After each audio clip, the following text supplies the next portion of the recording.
Hello students, in today's lecture we study about HLB scale. HLB scale means HLB's full form is hydrophilic lipophilic balance. First of all, we know that why we used HLB scale, what is the use of HLB scale in our pharmaceutical system. So HLB scale is used to determine the nature of surfactant. In previous lecture we study about surfactant. तो पिछले lecture में जब मैंने surfactant पढ़ाया था तो मैंने बताया था आपको कि सर्फेक्टेंट का जो स्ट्रक्चर होता है उसमें एक हाइड्रोफिलिक हेड होता है यानी पोलर हेड होता है और एक नॉन पोलर टेल होती है, नॉन पोलर टेल। और बताया था कि सर्फेक्टेंट एम्फीफाइल्स होता है। Amphiphiles means it contains polar nature and also non polar nature. So how will we determine that this surfactant is hydrophilic in nature or it is lipophilic in nature? For determining that we have to know about the HLB scale. HLB value predict करती है कि surfactant किस nature का है, hydrophilic nature का है या lipophilic nature का है। अगर ये आपका जो सर्फेक्टेंट मॉलिक्यूल है इसमें हाइड्रोफिलिक ग्रुप्स ज्यादा लगे हैं तो उसे हम कंसीडर करेंगे कि वो हाइड्रोफिलिक नेचर का है। अब इसी सर्फेक्टेंट मॉलिक्यूल में लिपोफिलिक ग्रुप्स अगर ज्यादा अटैच्ड होंगे तो हम उसे कंसीडर करेंगे कि वो लिपोफिलिक नेचर का है। पर हम HLB वैल्यू या HLB स्केल से कैसे डिटरमाइन कर सकते हैं कि ये हाइड्रोफिलिक है, ये लिपोफिलिक है, कौन सा सर्फेक्टेंट किस नेचर का है। उसके लिए ये देखिए, ये मैंने स्केल बनाई है HLB scale. It is from 0 to 18। ये 0 to 18 जो स्केल दिख रही है इसमें डिफरेंट पार्ट्स हैं जो मैंने यहाँ एक्सप्लेन किए हैं। उससे पहले आप समझिए कि कहाँ से कहाँ तक का नेचर हाइड्रोफिलिक कहलाता है और स्केल में कितने से कितने तक का पॉइंट लिपोफिलिक कहलाता है। सो फ्रॉम 1 to 6 अगर किसी भी सर्फेक्टेंट की वैल्यू 1 से 6 के बीच आती है that is lipophilic in nature. If किसी सर्फेक्टेंट की वैल्यू 10 to 18 आती है यानी HLB वैल्यू 10 to 18 आती है then that is hydrophilic in nature। और बीच में आपने देखिए 6 to 9 that is water dispersible nature। What is means by water dispersible? Means if any surfactant having value between 6 to 9 if dissolved or dispersed in water it can easily be dispersed but cannot be solubilized completely, that is dispersible nature। And from 1 to 6 it is lipophilic। अब किसी भी surfactant, मान लीजिए आपको कोई emulsion बनाना है और emulsion हमें बनाना है O/W। O/W इमल्शन का क्या मतलब हुआ, हमारा जो बेस है वाटर है यानी कि अब अगर हमें उसमें कोई इमल्सिफाइंग एजेंट डालना है या सरफेस एक्टिव एजेंट डालना है तो उसमें हम कौन से नेचर का सर्फेक्टेंट डालेंगे जो उसको डिसॉल्व कर सकेगा या मिक्स कर सकेगा, हाइड्रोफिलिक सर्फेक्टेंट। तो हम इजीली अपनी HLB स्केल से हमें पता है कि अगर किसी भी सर्फेक्टेंट की वैल्यू 10 to 18 के बीच में है तो इसका मतलब वो हाइड्रोफिलिक नेचर का है। तो अगर हमें इमल्शन बनाना है O/W का तो हम उसमें कौन से HLB स्केल की वैल्यू का सर्फेक्टेंट ऐड करेंगे या इमल्सिफाइंग एजेंट ऐड करेंगे जिसकी वैल्यू 10 से 18 के बीच आती। पिछले लेक्चर में मैंने आपको बताया था कि जब भी आप सर्फेक्टेंट पढ़ते हैं तो उसके कितने सारे एप्लीकेशन थे। वो फोमिंग एजेंट में यूज हो रहा था, वो वेटिंग एजेंट में यूज हो रहा था, जब इमल्शन में यूज हो रहा था तो इमल्सिफाइंग एजेंट हो रहा था, जब किसी ड्रग को सॉल्युबलाइज करने के लिए यूज हो रहा था उसे हम सॉल्युबलाइजिंग एजेंट कह रहे थे। तो इमल्सिफाइंग एजेंट और surface active agent work is both same to dissolve the two immiscible phase। Now how will we determine the HLB value so that we can know that it is hydrophilic in nature or lipophilic in nature? First of all I explain the HLB scale here। It is from 1 to 3। if HLB value is between 1 to 3 then it is antifoaming agent। if HLB value is between 3 to 8 that is W/O emulsifying agent। W/O emulsifying agent means if oil is base।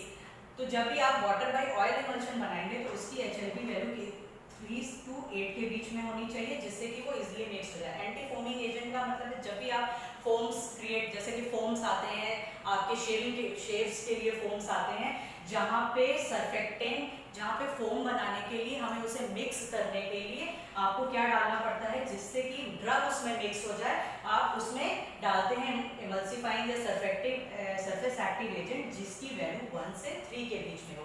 Next आगे बढ़ते हैं waiting agent. Waiting agent क्या है, जो मैंने बताया था surfactant के एप्लीकेशन में कि वेटिंग एजेंट वो एजेंट्स होते हैं, फॉर एग्जांपल कुछ पाउडर्स होते हैं जैसे टैल्क हो गया, they can not be dissolve easily in water और float on the surface of solvent. उसके लिए हम क्या डालते हैं, वेटिंग एजेंट डालते हैं जिसकी HLB वैल्यू 7 to 9 होती है। Proceeding further, this is 8 to 16 if HLB value is between 8 to 16, so whenever we made O by W emulsion, then we have to select the emulsifying agent that has HLB value between 8 to 16. Next, बहुत सारे detergents हैं market में जो आते हैं, उसमें जो surface active agent पड़ा है उसकी HLB वैल्यू होती है between 13 to 16 and last it is 16 to 18, यानी जो ड्रग पुअरली सॉल्युबल है, बहुत सारे हार्मोन्स हैं, विटामिन्स हैं जो ड्रग इजीली सॉल्युबलाइज नहीं हो पाती है, उनमें हम ये सरफेस एक्टिव एजेंट डालते हैं जिनकी HLB वैल्यू 16 to 18 होती है।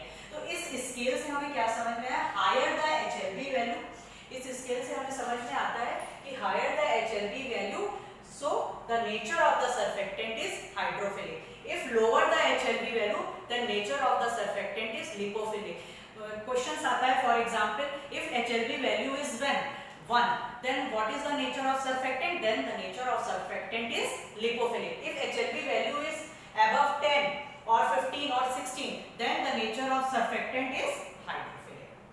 Now we want to know that how will we determine the HLB value so that we can estimate that it is hydrophilic in nature and it is lipophilic in nature. For this, determination of HLB can be done by 3 methods. We discuss one by one. First method is in this method formula, for example any surfactant, for example here it is surfactant which is commonly known as sodium लोराइल sulphate, anionic surfactant.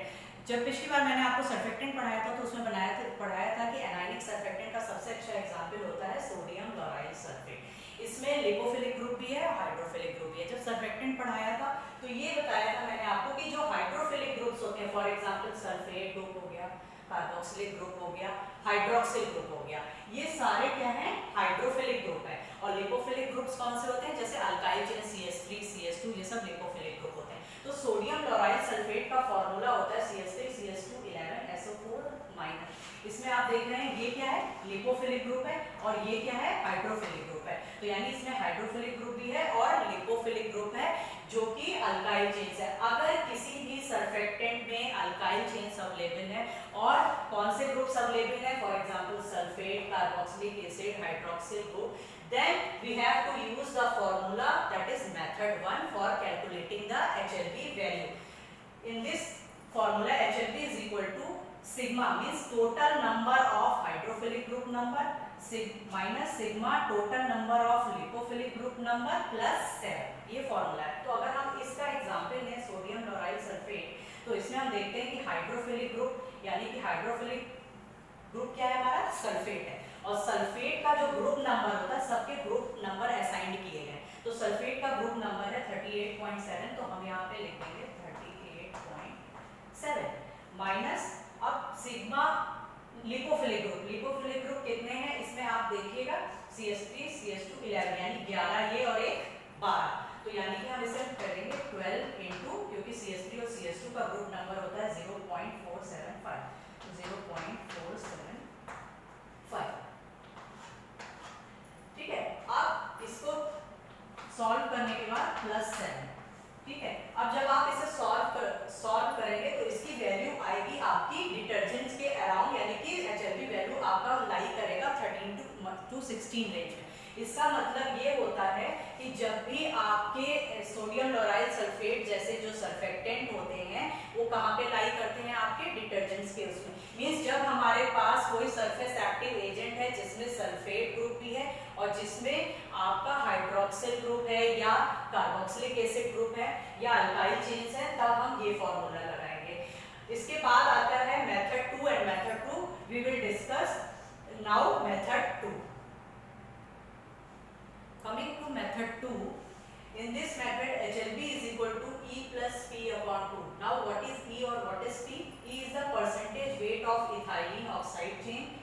the percentage weight of polyhydric alcoholic group. For example, polyhydric alcoholic groups are glycerol, sorbitol, and ethylene oxide chain is this one like. So if any surfactant contain ethylene oxide chain or polyhydric alcoholic group, then this method is used. In this method, E plus P upon 2, then we measure the concentration of ethylene oxide chain plus percentage weight of polyhydric alcoholic group divided by 2, then we get the value of HLP. In third, for example, beeswax. In beeswax, we can calculate the HLP value by this formula. In third method, HLP is equal to 20 multiplied by 1 minus S upon A. What is S? S is saponification number and A is acid number. We studied in chemistry that what is saponification number. Saponification number is the number in which milligram of KOH required to neutralize the fatty acid. Milligram कितना KOH चाहिए आपको present है उस fatty acid को neutralise करने के लिए, that is saponification number. और एसिड नंबर भी हमने पढ़ा है केमिस्ट्री में, जिसमें milligram of KH required to neutralise the 1 gram of substance. So अब जिस सर्फेक्टेंट फॉर एग्जांपल ट्विन्स है उसमें उसको न्यूट्रलाइज, उसका सैपोनिफिकेशन नंबर निकालेंगे, उसका एसिड नंबर निकालेंगे, उसको उसके बाद उससे 1 से माइनस करके 20 से मल्टीप्लाई कर देंगे, तो जो HLP वैल्यू आएगी वो मेथड 3 होगी. For example in case of twins. इसी तरह मेथड 2 के लिए एग्जाम्पल था बीसवैक्स. इसी तरह मेथड 1 के लिए एग्जाम्पल मैंने बताया था सोडियम क्लोराइड सल्फेट. तो आज हमने क्या पढ़ा? HLP वैल्यू, यानी कि HLP वैल्यू क्या होती है? HLP value is hydrophilic lipophilic balance. क्यों चाहिए हमें HLP वैल्यू? HLP वैल्यू चाहिए हमें नेचर ऑफ सर्फेक्टेंट पता करने के लिए, क्योंकि सर्फेक्टेंट पोलर भी होता है, नॉन पोलर होता है. It has both the nature hydrophilic and lipophilic. तो जब हमें कोई इमल्शन बनाना है, मान लीजिए O/W इमल्शन बनाना है, क्रीम बनानी है, क्रीम होती है उसमें हमेशा क्या होता है? ऑयल फेज ज़्यादा होता है, यानी कि W/O इमल्शन ज़्यादा होता है. तो अगर उसके लिए हमें कोई इमल्सिफाइंग एजेंट यूज़ करना है तो हमें HLP वैल्यू पता होनी चाहिए. क्यों? क्योंकि हमें पता है कि W/O इमल्शन के लिए हमें कौन से नंबर की HLP वैल्यू वाला सर्फेक्टेंट यूज़ करना है. उसी तरीके से अगर मान लीजिए हमें वैनिशिंग क्रीम बनानी है, वैनिशिंग क्रीम में क्या होता है कि वाटर ज़्यादा होता है, और वाटर ज़्यादा होता है तो हमें कैसी HLP वैल्यू चाहिए? जो हाइड्रोफिलिक नेचर शो करती है. तो HLP वैल्यू की इंपॉर्टेंस कॉस्मेटिक्स में भी है, क्योंकि हमें जानना है, क्योंकि सर्फेक्टेंट का बहुत सारा एप्लीकेशन बताया था मैंने कि वो सॉल्युबलाइजिंग एजेंट है, वो वेटिंग एजेंट है, वो एंटी फोमिंग एजेंट है. तो अगर हमें पता करना है कि कौन से फॉर्मुलेशन में हमें क्या चीज़ डालनी है, तो उसके लिए हमें वो HLP वैल्यू कैलकुलेट करनी होती है. तो दैट इज ऑल अबाउट